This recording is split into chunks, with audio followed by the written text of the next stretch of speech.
کراچی کے علاقے گلشن اقبال نیپا چورنگی کے کھلے مین ہول میں گرنے والے 3 سالہ ابراہیم کی تلاش جاری۔ نیپا فلائی اوور کے قریب حادثے کے مقام پر ریسکیو آپریشن دوبارہ شروع۔ مین ہول میں پانی کا بہاؤ تیز ہونے کے باعث تلاش کے کام میں مشکلات۔ متاثرہ خاندان کا کہنا ہے کہ انتظامیہ اور واٹر کارپوریشن میں سے کوئی نہ پہنچا۔ اپنی مدد آپ کے تحت مشینری منگوا کر کھدائی کروائی۔ فیملی کے ہمراہ ڈپارٹمنٹل سٹور آیا تھا۔ بچے کے والد کا کہنا ہے کہ شاپنگ کر کے نکلے تو بیٹا ہاتھ چھڑا کر بھاگا۔ موٹر سائیکل مین ہول کے قریب پارک تھی۔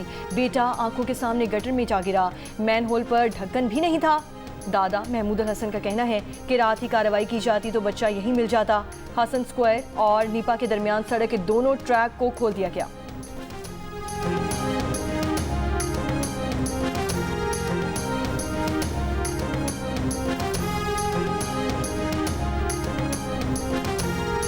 شہر کے بیچ ڈپارٹمنٹل سٹور اور اسپتال کے قریب مین ہول کیسے کھلا تھا؟ مین ہول کتنے دن سے کھلا تھا یا کھولا گیا تھا؟ رات گئے مشینری کیوں نہیں دی؟ میئر کراچی نے مین ہول میں بچہ گرنے کے واقعے پر ایم ڈی واٹر کارپوریشن کو تحقیقات کا حکم دے دیا۔ مرتضی وہاب نے کہا کہ اگر عملے کی کوتاہی ثابت ہوئی تو اس کے خلاف کارروائی کی جائے گی۔ جس جگہ بچہ گرا وہاں ایک برساتی نالے پر مین ہول بنا ہوا تھا۔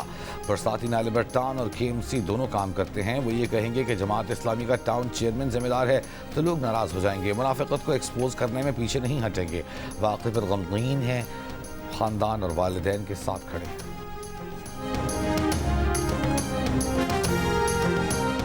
امیر جماعت اسلامی حافظ زیم الرحمان کا کہنا ہے کہ مرتضی وہاب نے سارے ادارے اپنے قبضے میں کر رکھے ہیں۔ بی آر ٹی کے نام پر شہریوں کی تذلیل کی جا رہی ہے۔ مطالبہ ہے کہ بی آر ٹی پروجیکٹ ختم کیا جائے، یونیورسٹی روڈ بحال کی جائے۔ منم ظفر نے کہا کہ بچے گٹر میں گر رہے ہیں، مر رہے ہیں، انفراسٹرکچر تباہ حال ہے۔ ڈوبنے والے بچے کی لاش 12 گھنٹے بعد بھی تلاش نہیں کی جا سکی۔ ہم اس واقعے کی مذمت کرتے ہیں۔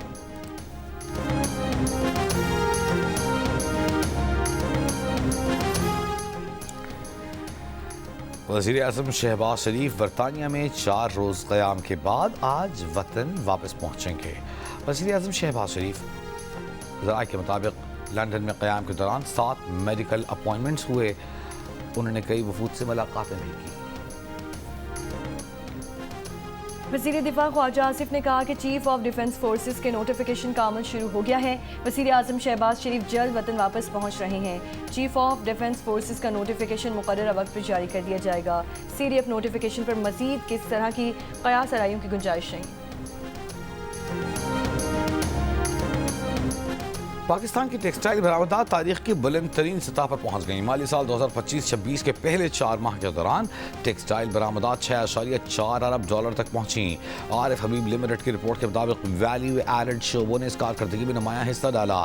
ٹیکسٹائل برآمدات میں اضافہ، عالمی مانگ میں بہتری، ویلیو ایڈڈ مصنوعات کی مضبوط کارکردگی اور روپے کی قدر میں استحکام کا نتیجہ ہے۔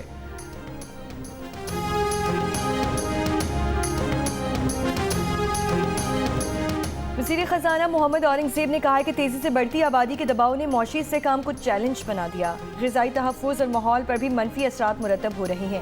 پائیدار معاشی ترقی کے لیے آبادی اور وسائل میں توازن ضروری ہے۔ پاپولیشن سمٹ سے خطاب میں وفاقی وزیر احسن اقبال نے کہا بڑھتی آبادی مالی وسائل پر بوجھ ہے، این ایف سی کو سروس ڈیلیوری کے ساتھ بھی لنک کرنا چاہیے۔ سینیٹر شہری رحمان کا کہنا تھا کہ پاکستان کو سالانہ 15 لاکھ نوکریاں درکار ہیں۔ بڑھتی آبادی جاب مارکیٹ پر اثر انداز ہو رہی ہے، نئے گریجویٹس کے لیے نوکریاں نہیں مل رہی۔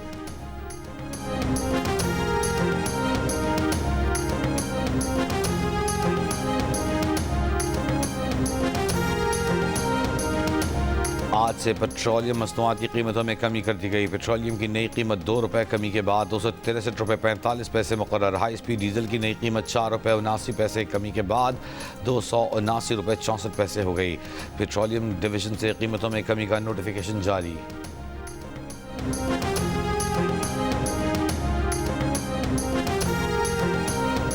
بنو کے علاقے سورنگی میں نامعلوم افراد کی فائرنگ سے پولیس اہلکار شہید۔ مقتول طارق آر پی آفس میں تعینات تھا، ڈیوٹی پر جاتے ہوئے نشانہ بنایا گیا۔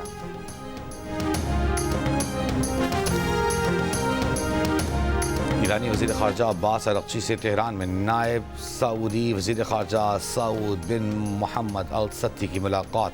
2 طرفہ تعلقات اور باہمی دلچسپی کے شعبوں میں تعاون کو وسعت دینے پر تبادلہ خیال۔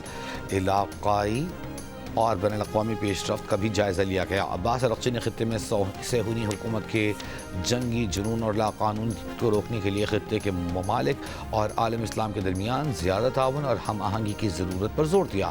سعودی نائب وزیر خارجہ نے کہا کہ علاقائی امن و استحکام کے لیے ہم آہنگی اور تعاون کو مضبوط کرنا ضروری ہے۔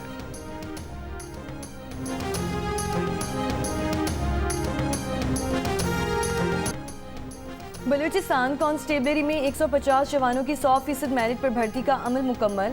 وزیر اعلیٰ سرفراز بگٹی کا کہنا ہے کہ بلوچستان کانسٹیبلری میں میرٹ پر بھرتیاں خوش آئند بات ہے۔ حکومت سیکیورٹی اور گڈ گورننس دونوں محاذوں پر بھرپور پیش رفت کر رہی ہے۔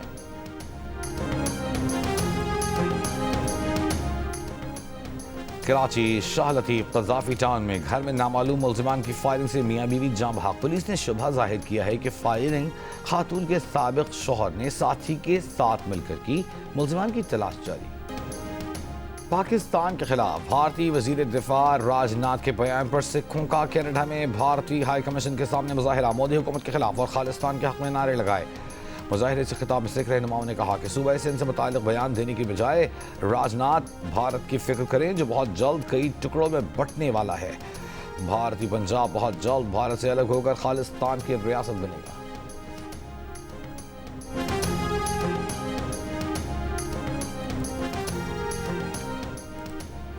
امریکی وزیر خارجہ مارکو روبیو سے یوکرینی وفد کی فلوریڈا میں ملاقات۔ امریکی وزیر خارجہ نے کہا کہ بات چیت کا ایک اور نتیجہ خیز سیشن کیا۔ یہ جنیوا مذاکرات اور رواں ہفتے کے واقعات کا تسلسل ہے، مگر ابھی مزید کام کرنا باقی ہے۔ یوکرینی سیکیورٹی کونسل کے سیکریٹری رستم امروف کی قیادت میں وفد نے ملاقات کی۔ یوکرینی وفد کے سربراہ نے بھی بات چیت کو کامیاب قرار دے دیا۔ امریکی صدر ٹرمپ کے خصوصی ایلچی سٹیو وٹکوف آج ماسکو جائیں گے۔ روسی صدر پوٹن سے ملاقات کو بات چیت کا امکان ہے۔ فلوریڈا مذاکرات کے بعد ٹرمپ نے کہا کہ یوکرین روس ڈیل کا اچھا موقع ہے۔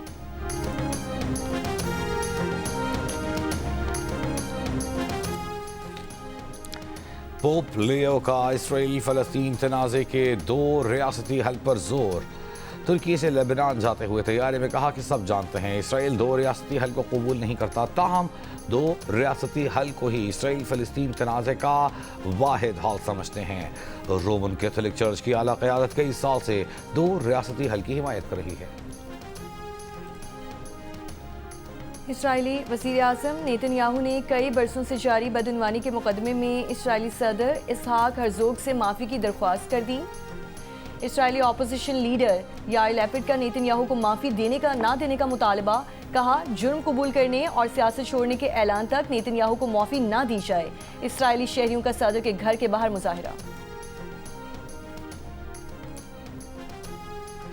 بنگلہ دیش کی سابق وزیر اعظم شیخ حسینہ پر 2009 کی بغاوت کے دوران فوجی افسران کے قتل کا حکم دینے کا الزام۔ تحقیقاتی کمیشن کی رپورٹ میں انکشاف۔ رپورٹ کے مطابق بغاوت کے دوران 74 افراد ہلاک ہوئے تھے، جن میں درجنوں اعلیٰ فوجی افسران شامل تھے۔ کمیشن نے کہا کہ حسینہ نے اس قتل عام کی منظوری دی جبکہ سابق رکن پارلیمان فضل نور تاپوش کو مرکزی رابطہ کار کے طور پر نامزد کیا گیا۔ کمیشن کے سربراہ ALM فضل الرحمان نے الزام عائد کیا کہ غیر ملکی طاقت بھارت اس منصوبے میں ملوث تھا تاکہ بنگلہ دیشی فوج کو کمزور کیا جا سکے۔ گزشتہ سال عوامی تحریک کے نتیجے میں اقتدار سے ہٹائے جانے کے بعد شیخ حسینہ بھارت میں پناہ لیے ہوئے ہیں۔ بنگلہ دیش کے عبوری سربراہ محمد یونس نے کمیشن رپورٹ کا خیر مقدم کیا اور کہا کہ آخرکار سچائی سامنے آ گئی۔